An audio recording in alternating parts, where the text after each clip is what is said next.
घर में यज्ञ होने से पूरे घर का माहौल मंत्रों के उच्चारण से शुद्ध हो चुका था।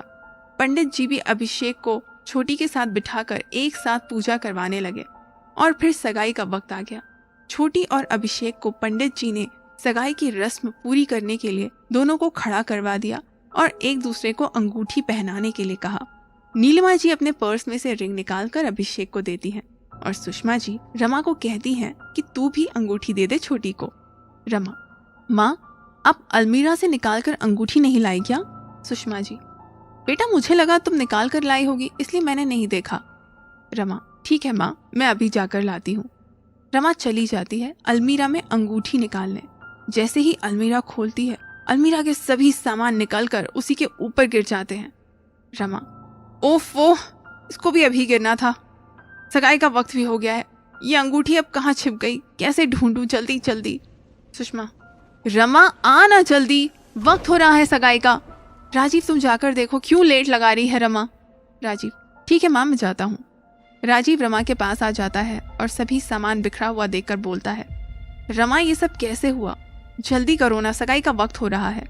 तभी कर्कश आवाज में रमा अपने बालों को हवा में लहराते हुए बड़ी बड़ी आंखें करके गुस्से में लाल होकर बोलती है,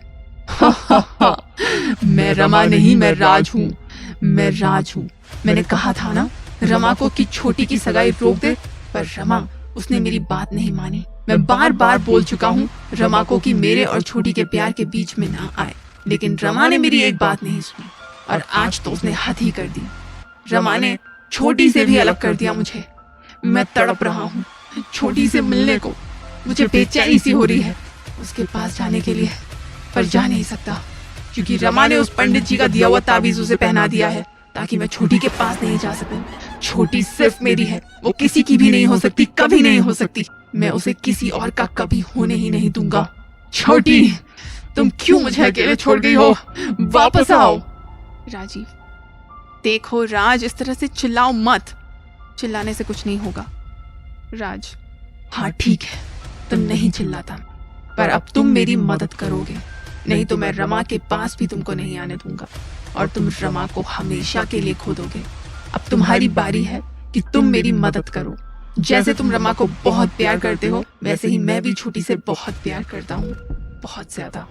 अगर तुमने मेरी मदद नहीं की तो तुम रमा को हमेशा के लिए खो दोगे।